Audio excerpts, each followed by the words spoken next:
Hey, it's me, AP, aka Mr. Movie Cheer, and welcome back to another edition of Quick Topics, a show where I run through a bunch of different movie-related, physical media, movie collecting topics in one episode. And as always, I've got 6 topics to go through, ladies and gents, so let's get to it.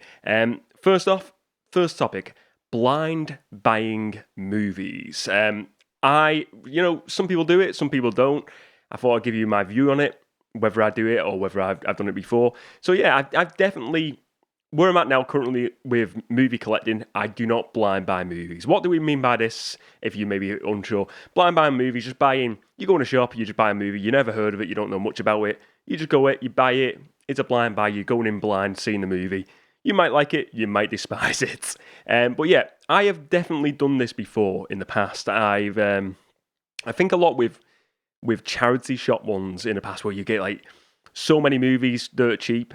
And you know what? It's not the worst thing in the world if you're getting them dirt cheap, the movies. But personally, I am very much now with my collection. It's kind of like a one in, one out scenario with space. And personally speaking, I only like to buy movies now that I know of, I know I'm going to like, or movies I've watched before. So my sort of way of looking at it now is I try and either watch it on like a streaming service or maybe catch it on a TV. A movie, and if I enjoy it, it's something I really want to watch again. I want to have a part of my collection, because I always say my collection feels like an extension of myself. The movies in it, I can look at every movie and be like, yeah, I like that movie, and that's kind of like the conditions, the criteria, if you like, for a movie coming into the collection now. So for me, blind buying movies is not something I do anymore. Like I said, I don't think it's necessarily a bad thing, especially if you're getting good deals. I think if you go in more, getting like, if you're buying like a movie that's maybe over 20 quid here in the UK, and you've never seen it before, maybe you're going on a hunch, you might like this, you heard good things. I think sometimes it's wise to maybe see it first. That's my personal verdict, because if you spend like over £20 on a movie, and you don't like it, it's or a whatever the amount is. If it's a significant amount and you don't like it, then is it just sitting there, or do you sell it again? I just kind of think I'd rather know in advance. Don't do the blind buy movies that you enjoy instead, and then you avoid all the having to get rid of movies scenario. But yeah, that's my thoughts on blind buying movies. Is VHS the new vinyl? I'm sure this has been a topic online before, and in Reddit and other YouTubers, and I think it's just an interesting one to delve into. Myself, I grew up with VHS, so I had a big VHS collection as a kid. Then moved into DVD, got rid of all the VHS in that transitional period, and it's funny now. Everything. I was saying this to someone the other day. Someone said to me, I heard someone say that this is not movie related. I heard someone say that baggy jeans are back in now, and slim jeans and slim jeans are out now. It's like baggy jeans are all in. I don't know whether this is true from the person. I won't say the person who it is. But it's everything goes full circle, and it's like that with fashion, isn't it? Like fashion, like you have the 80s fashion. It feels like fashion, furniture, everything has a cycle, and it goes around. And it feels like maybe every 20, 30 years it goes around again. And with vinyl had that resurgence, and it's now, I think for years, I'd say through the early 2000s, it was very much low key. I didn't hear about anyone collecting, and maybe there was a community and there was a scene, I imagine. But I feel like that scene and that community has become larger over the past 10 years or so, and it has resurged vinyl. Now, I don't collect vinyl. I get back to the baggy jeans. I said to this person, I said, well, that's awful, because I just bought loads of slim jeans. Thankfully, I've got a few baggy jeans left, so I'm good with fashion. Thankfully, well, I hope I am. I don't think I am. But getting back to that, I think, like I said, everything has a circle, and I think vinyl has had that resurgence, and it's still a media format over CD now. I think more people are buying vinyl. People are buying vinyls because you can buy brand new vinyls of new artists. They do reissues of classic albums from like the 70s, 80s, 60s. you're getting, there's a lot out there for a lot of different generations. And I think that's why it's fitting for both a lot of generations and why you're having that resurgence as well, because you're getting younger people who like music and want to get a bit of physical media of their favourite artists. And then you're getting, your collectors who've been doing it for years as well. And they're getting, be able to get hold of stuff what they couldn't have previously. But because of this resurgence, it's more available. Obviously, I imagine the cost is, it's, I see when I go like HMV, the vinyl, sometimes you're paying like 20 quid a pop. Obviously, there is deals out there, but sounds like that's like the sort of like the opening price for a lot of vinyls. But is VHS going to be the same and have that resurgence? And I see, because at VHS, a lot of people talk about VHS, and I see a lot of YouTubers in the community, a lot of YouTubers I enjoy watching, are buying VHS, and they're having VHS collections. I personally think it's really cool. For me, I'm kind of like on the fence with this, because I'm kind of like, for me, VHS is very nostalgic, and you're like, oh, I want to get a VHS player again, start collecting a few VHS. Like for me, it would be like the wrestling video tapes, because some of them weren't released on DVD or any other one. So there's certain things like that, and just like that nostalgia factor of putting a VHS. One thing, again, I may be wrong because I'm not all up on vinyl. I imagine if you don't care for vinyls, if they get a few scratches on, it probably is harder to play. I've never played a vinyl in my life, if I'm being honest. I wouldn't even know where to start with playing a vinyl. That's how out of touch with vinyl I am. But with VHS quality, I remember how bad it could be sometimes especially you had the movie that's been played over and over again. It would be just fuzzy. Do you know what I mean? It would be absolutely fuzzy. I mean, I imagine like them videotapes of Basic Instinct from the video shop on a particular scene was fuzzed out because it got played over and over again. Basically, over the more times you play a videotape, it would just, for some reason, I don't know what the mechanism is of the tape, but some reason it gets worse every time, it seems to. And I remember like some videotapes, you'd be like on a really important scene and it would just like fuzz up. You would hear stuff and it would just fuzz up the screen. That would just go like grey and black, like static sort of like on the screen. So that's one thing where I'm like, VHS, for one, the quality is not there. But what I'm also saying, I'm sure they are doing VHS releases now. There's probably people who do certain like limited run releases. But VHS has not yet come back to that mainstream. Also, they don't sell modern VHS players anymore. Whereas you can go Argos, you can probably go some supermarkets or something, or Tesco online or Amazon, and you can buy a VHS, a vinyl player. You can't do that at this moment in time. And I think that's the two things what makes me think VHS won't have the resurgent level as vinyl. I don't think we're ever going to see in a HMV over here in the UK a video section again. I don't see it. I don't see the big companies selling mainstream VHS anymore. I don't see companies going back to VHS as a technology. I feel like it is a bit of a nostalgia factor. I think it's getting a bit of buzz over the next couple of years. But I don't see it being... I think it's cool. And again, this is no knock on anyone collecting VHS. I think it's cool, and I think it might be something I end up collecting at some point. But I never see it getting to the level of vinyl. Vinyl is up here. VHS is never going to get to that level because of the sales of modern players, modern releases, and I just don't see it becoming a mainstream thing again. I don't see big companies wanting to dip the toe into that arena because I think they'd lose a hell of a lot of money personally. That's my verdict on it. What do you think on that? Be interesting to know. How do you keep record of the movies you watch? I think I've done videos like this talking about movie watch lists in the past. But how do you keep records of what you've watched over a year? And I started doing it last year, this, and I started doing it on my phone where I just do like a blank list, and now every year, but for me, my criteria for this is every brand new movie I watch, I write down. If it's a movie I've watched before, I don't note it down. But if it's a brand new movie, I put a list, I put the date I watched it. I have a 3-star system, like a 3 thumbs up system. If it gets 3 thumbs up, it's spectacular. That's the top end. Majority of the times, it's a 2 thumbs up movie. But then I write a little short review, and this is just for my own personal reference, and I use it sometimes as well. I find it helpful with doing videos on the pod, for jotting down notes about movies. I'll jot like, I like this movie, I like this certain scene, I like this about it. And it always comes in helpful going back to, if I watched it maybe a week or so ago, comes to do the pod, get a bit of a refresh from the notes. I'm like, oh yeah, I remember that bit. So I do it like that. I keep a record, and I've done it like since last year and this year. I've done it, and it's so cool to. I find it really. It's like a diary in a way, because you're going back. Then I scrolled through it and I was like, the first movie I watched this year was the latest Fast and Furious movie, and I couldn't even remember watching that.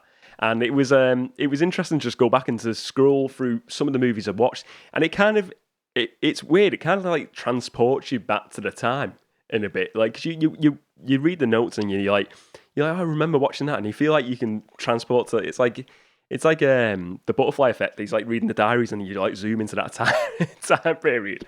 But I think it's a good idea. Like I said, it's personal reference, and I think there's loads of ways you can do it. You can do it online. I know there's loads of websites where you can do your online thing and people can view them. But I think it's, for me, I talk about movies on the channel all the time, and it's not that I'm against sharing my list of movies. I just find it really just easy just to go on my phone dead quickly, do a quick note, add it to the list, and that's it. I've got it for the year.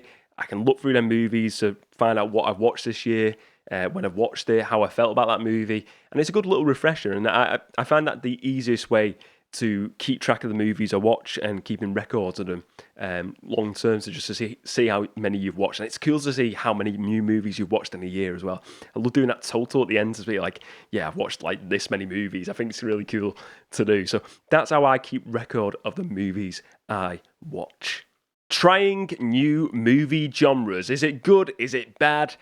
Are you better just sticking in, your own lane for new movies coming out? Just stick with what you enjoy. What are your thoughts? Well, I'll give you my thoughts. Well, I think this. I brought this topic because this year I did the 31 Days of Horror Movie Challenge, where I watched a horror movie every single day for the month of October, 31 days. And don't get me wrong, some of them were like horror comedies, some of them were like family horror comedies, like, something like of a vibe of like, your Goosebumps, them sort of movies. But then I watched a few, full-on horror movies, and I think it is great to get out of your comfort zone with movie watching. To do something new in life in general is good, but with movies as well, I think the same rules apply. I think it's really good to try different genres. Like, definitely over the past couple of years, I've got into like more thrillers, which I would never have watched really as a kid. And that's a genre of movie I really enjoy now. But horror as well is something I'd never watched. I did watch the odd one or two, but 31 Days of Horror doing that, I come to appreciate horror a lot more, and it's fun just to try a different genre, because it's like going on like a roller coaster ride. It's just like you don't know what this type of ride's going to be, and it's an interesting watching, because for me, I get very anxious with horror movies, and like I went to one recently. I went to see The Heretic at the cinema with my mate Matt, and didn't know what I knew it was like a horror movie, and I said to him like, what's the level of horror here? Is this like Exorcist level? What sort of horror is it? Because I didn't know anything about the movie. I didn't see any trailers, and I'll be honest, there was some jumpy scenes in it, but it wasn't too heavy for me. There was a few moments where I was like, wow, this is pretty scary, but I got through it. But I enjoyed that experience, and I would have been put off by watching it because it's a horror. And there's so many great moments in that movie where I'm like, filmmaking-wise, this is fantastic. It's phenomenal. Great acting. Hugh Grant was awesome in that movie if you've not watched it. But getting back onto the topic, I wouldn't have had that experience if I just stayed in my own lane with watching what I enjoy, like sci-fi, action, comedy, thrillers.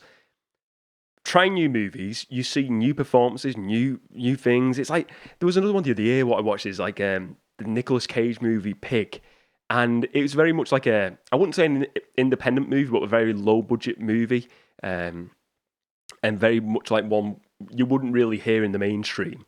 But I'd heard it on a few podcasts and a few YouTubers in the movie collecting community.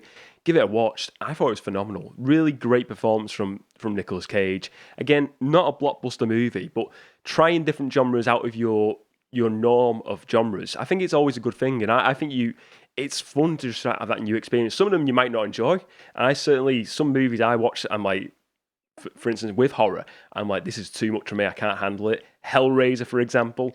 But some of them out there you can watch and you'll be like, yes, this is a new experience. I'm enjoying this.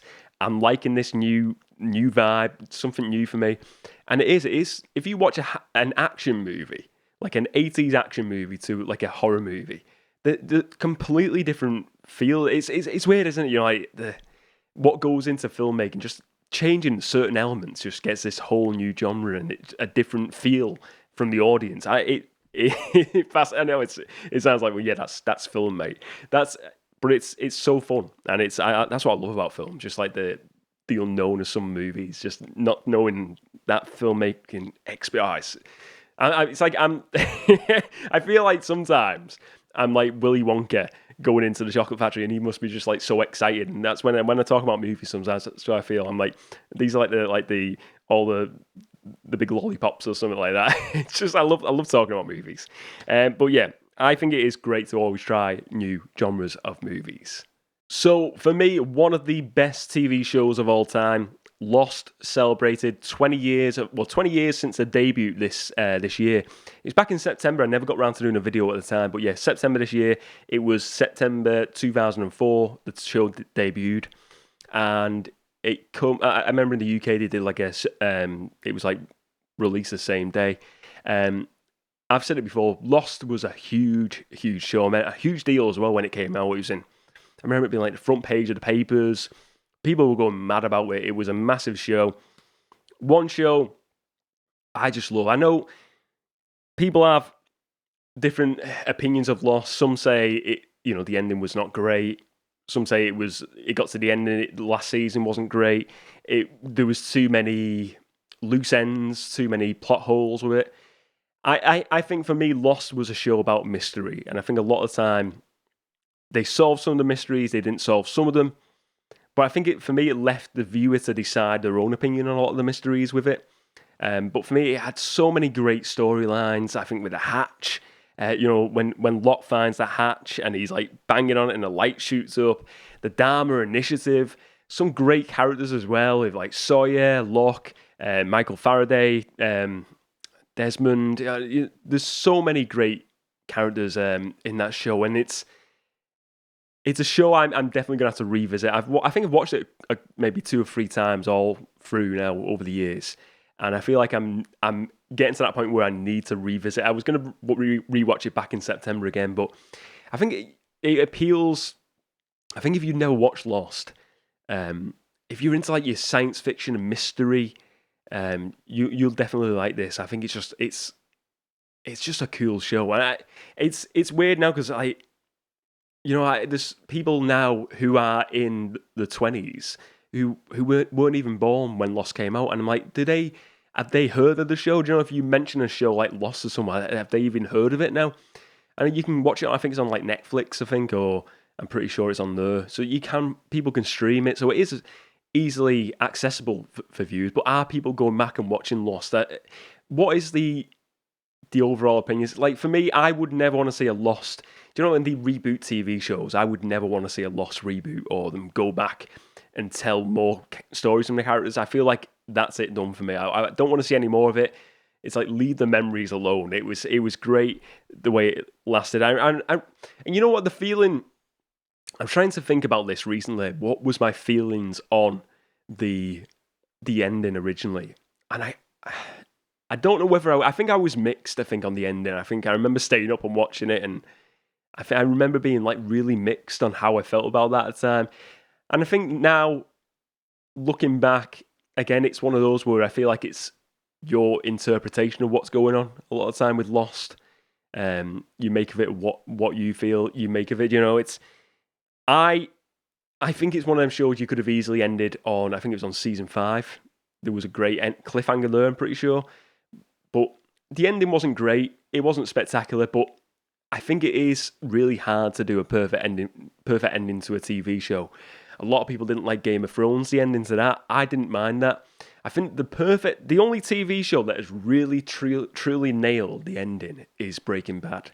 And I said this to a friend of mine recently, that is the ultimate TV show ending. what? Name a better ending. If you can name a better ending, Breaking Bad. I personally, I think that ending was perfect. But I think it is so hard to, because everyone's got an opinion, and to please everyone, and I'm sure there's people out there who said Breaking Bad's ending was not great. But I think that was the perfect ending. I think Lost, for me, it wasn't perfect, but it wasn't awful. It wasn't an awful ending. But I just think for me, Lost, there's so many great moments in that show that make up for an ending that wasn't perfect. It was a perfect show all the way, like throughout the rest of it. It was perfect. It was great. The first couple of seasons as well were spectacular. It's got a bit of everything in there. I don't want to spoil anything, but like there's so many different elements of storytelling in there that it's got something to appeal to everyone. I think Lost, it's one of those shows that's got something for everyone in there. Great show, and I can't believe it's 20 years. It's mad. Absolutely mad. But yeah, I'm so like pleased that like, but you know, I'm a bit disappointed they didn't have as much. As I was looking around here in the UK, I was looking for like Lost celebration events, and there was nothing. It's a shame they didn't do anything. Maybe for like the 25th they do. I hope they do for the 25th.